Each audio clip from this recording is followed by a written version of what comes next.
Hi, happy Saturday, happy day. What day is it today? Day 12, that's right, day 12. So I wanted to talk a little bit about kind of some book recommendations because I have become in the last 3, 4 years a little bit of a food nutrition learning junkie. So I have a lot of books from different functional medicine doctors and kind of experts in the field that I have found some really good information for. I'm going to preface this by saying that most of these books are there, they have some kind of diet is usually the word that's used, but it's more lifestyle. It's not a specific diet that you have to follow this exactly. It's more of like a lifestyle. Now, granted, the lifestyle you choose nutritionally, it varies based on you and what works for you. I think there's a lot of good concepts. You can kind of mix and match. There's a lot of crossover between these. So, some of the main things that everybody says sugar is bad, cut out sugar as much as possible. Processed foods are the devil. Get rid of processed foods and eat mostly fresh vegetables, fruits, lean, healthy proteins, and fats, good fats. Sorry, I'm gonna blend for a minute. And healthy fats. So I wanted to show you. I mentioned the other day talking about food labels and kind of and the marketing labels that are on food. So this book is The Food Babe. Hopefully, see if I can get the glare off of it. The Food Babe Kitchen. She has written at least one other book, maybe two other books. I can't remember. I do have some stuff digitally or audiobook, so I can't show you those. But this one, I like her stuff because she's a food advocate out there trying to get the bad chemical crap out of processed foods. As much as I would love to say I am a process-free food person, sorry, my phone's ringing. I can't. We use some processed foods. It's convenience-wise. It just makes it easier to have certain things by buying it processed versus me trying to make everything myself. So I like that somebody like this is out there helping to advocate for better ingredients. And if you follow her online, if you follow her Instagram or Facebook or whatever, she does show a lot of things where it's comparisons of the food in the US versus the food in Europe, the same product in Europe, and the difference in the ingredients that are in there. And, why do we allow these ingredients in the US, but other countries don't? Obviously, there's a problem there that we as Americans need to help fix in our food industry. And also good swaps. There's a lot of times she'll put, do you really want a Reese's peanut butter cup? Well, here's a better option. It's still going to be sugar. It's still going to be something you should not be having on a regular basis. But if you're going to have something that's not ideal, you want to have the best possible version of it if you can't cut it out completely. So it's good, it's a good option to check out some of the things that she shows for swaps. She would be all over that land, air, and sea or whatever thing, monstrosity that McDonald's is bringing out. Oh my God. But anyway, I digress. So I wanted to show you, I know you can't read this, maybe you can screenshot it and see it. She's got in here the ultimate no-no list. And you'll see a lot of stuff on here, some chemicals, red, get it to focus, red 40 and all these things. These are the kind of things you want to look at. When you're buying a packaged food, look at the ingredient list. That is the first thing you should check. Check the ingredient list. If there's a bunch of chemicals, I'll read a few of these off to you, that you don't know what they are, don't buy it. Just flat out don't buy it. I don't care what it is. I don't care how much you think you need it. If you don't know what the ingredients are, do not buy it. After you've looked at the ingredients list and you've confirmed that it's, an okay or not okay product, then go look at the nutrition label as far as how many calories, how many servings. You have to be careful of the servings as well as the calories. Sugar, is it included sugar or added sugar versus, like if it's got fruit in it, obviously it's going to have sugar, but are they adding extra sugars? Which some of that you can tell, or most of that you should be able to tell from the ingredient list as well.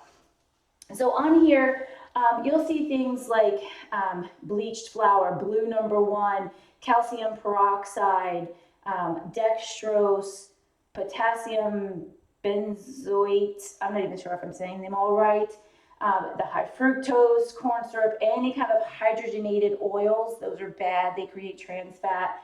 The sucralose, which is Splenda as a sweetener, red 3, red 40. I mean, a lot of these things, if you do the research, a lot of these, especially food colorings, they cause behavioral problems in kids. They cause mental decline. They're not learning, they're not understanding things as well because of the stuff that they're getting in their food. So when they get that pretty colored cereal to eat every morning for breakfast, not only are they getting a sugar bomb that's going to crash in their system every day and wreak havoc throughout their body, but they're also getting all these chemical flavorings and food colorings, which is why I have kind of banned cereals in my house, which it's not easy. Let me tell you, it is not easy at all to get rid of the cereals because it's super quick, easy, and convenient.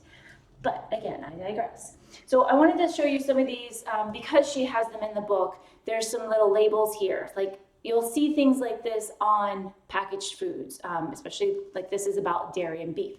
You want to look for things, any kind of, honestly, I think any kind of dairy and animal proteins, you want to try to get organic, because one, organic means that it is not fed any kind of GMOs, antibiotics, and as far as like cows go, it means that it's from 100% 100% organic feed, not necessarily grass fed. It's not necessarily mean that they're out grazing in a pasture the way nature intended it, but it's organic feed. So they're not getting GMO'd corn, and they're not getting packages of Skittles still in the wrapper, because that has happened.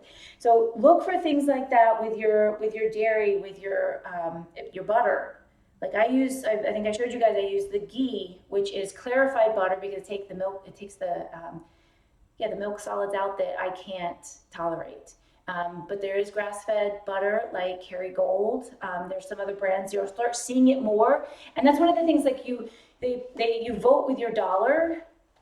The more you start buying the good products like grass-fed, grass-finished beef, and grass-fed butter, and only organic pasture-raised milks and stuff like that, those industries are going to grow and profit, and the other ones are going to start to decline.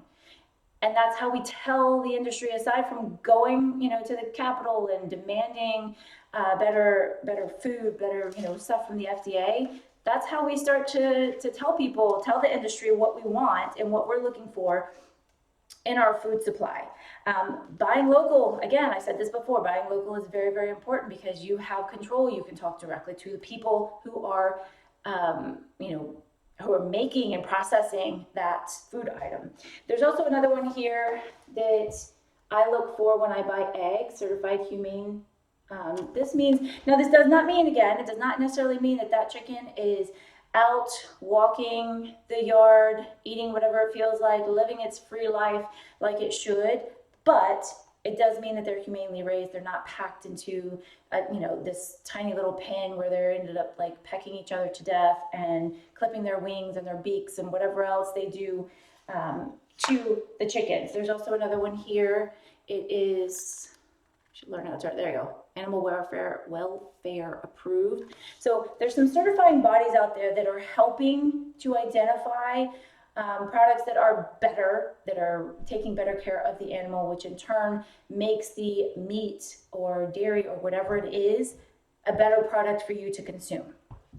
So I really like this book just because it goes through, and again, I'm not saying that you need to follow whatever diet she might prescribe, but it is, give me a minute. It's a good guide to help you figure out like what kinds of things should I keep in my pantry? What things, and here's an example of the better choices.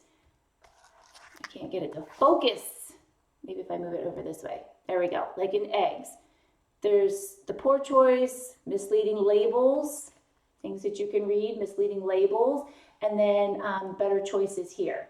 So it gives you a good idea that's just to help you in your shopping, to go out and make good choices on what you're purchasing. There's also somewhere in here, I was flipping around, some swaps. Yeah, I think here, same kind of thing, it's little tables with some swap outs. So again, somebody was mentioning, can't have eggs. Well, if you're baking, you can usually use bananas, ground flax eggs, and applesauce.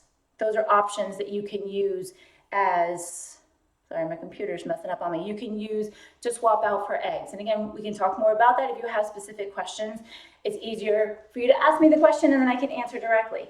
So I do like hers. This particular one actually has recipes in the back. So hello, nice recipes, give you some good ideas from different things, from breakfast, snack, desserts, lunch, all the way through dinner. Another one, which not gonna lie, he's one of my favorite, is Dr. Mark Hyman. There, I turn it right. He podcasts, videos on Facebook. This man is somebody I think you should definitely follow and listen to. This book's been out for a while. It's Food, What the Heck Should I Eat? Goes into a lot about kind of what foods are good, what kind of similar to that, like why you should be picking this versus this kind of thing, what kind of things you should avoid. Talks a lot about the factory farming or conventionally raised cattle and stuff like that. There's also another book, which I think I left at my parents' house, called The Pagan Diet. It's his newest one. And again, I say that diet, everybody uses diet because that's what people are familiar with. But it's that lifestyle type thing where he kind of blends the good concepts from paleo, the good things from a vegan diet, mashes it all together and gives you some ideas there. So it's good information, it's good ideas to help you adapt into something that works really well for you. This, again, it's a cookbook, again, from him. So it's got some good recipes in here of different types, full meals from breakfast, snacks, lunch, dinner. There might even be some desserts, I can't remember. But, again, it's a good option if you're looking for a cookbook for ideas to go for something, in my opinion, from these functional medicine doctors who have been really pushing the field forward and understanding nutrition and what it does, not just in does it make me fat or does it make me skinny, but what it does inflammation-wise, aging-wise, gut health, all of those things, the visceral fat around the midsection that is so dangerous, that so many Americans are dealing with. Another one this is the longevity diet. So it's slowing aging, fighting disease, optimizing weight. Again, it's a fast, this one he talks about fasting mimicking, that's the right word, fasting mimicking. So you're making your body think it's fasting even though you're actually still consuming calories.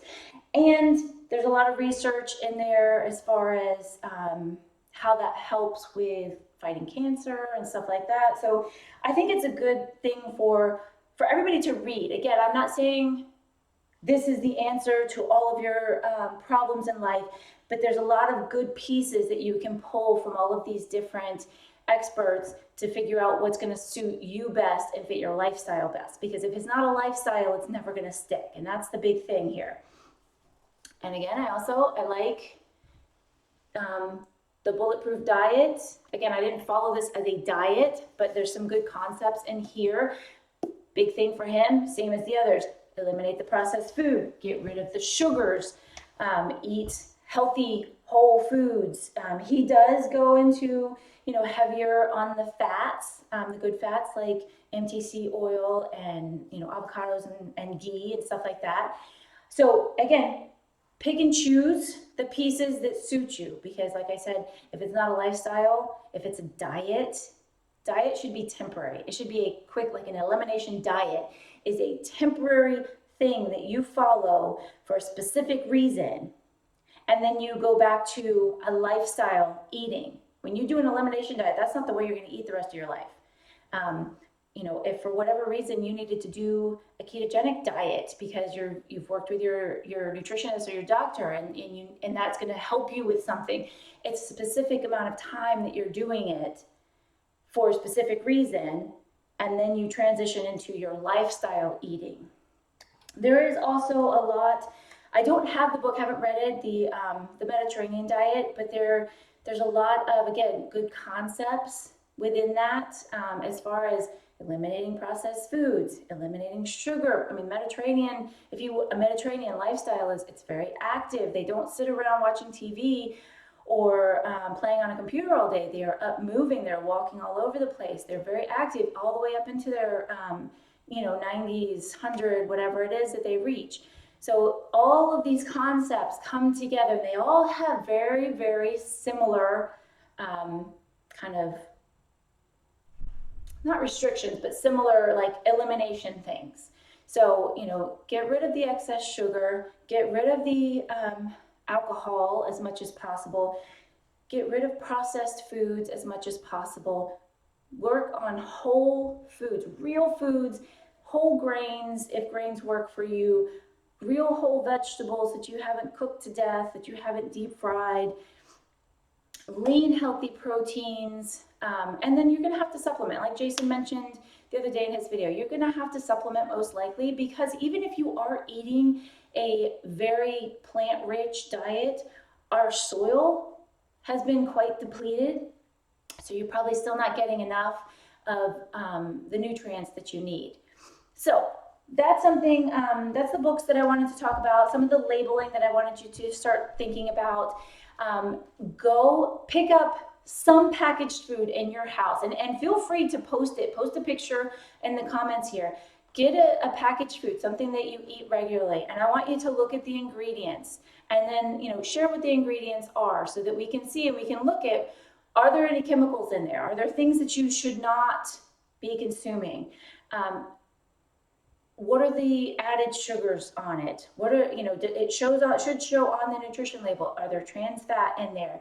How much fiber is in it? All of these things are really good to know, and they help you again with putting into your tracker, which is very important to figure out if you're getting the right amount of your macros. So if you have any questions, I'm going to take a picture of a couple of the labels I have, just to put in here and show you guys as well. I'm going to see if I have something that's got some stuff that we don't like. There might be something around the house. There might be. And then we'll go from there. And again, any questions you have, please, please, please don't hesitate to ask questions. If you don't feel comfortable asking directly in the group, you can private message me, Jason, Adam, Ian, whoever you need to ask. Just send us a message and we will get back to you. And I hope you are feeling amazing. Don't forget, Valentine's Day is Monday. Make good choices. You can enjoy yourself without derailing everything you have worked on so far. And I will see you guys next time.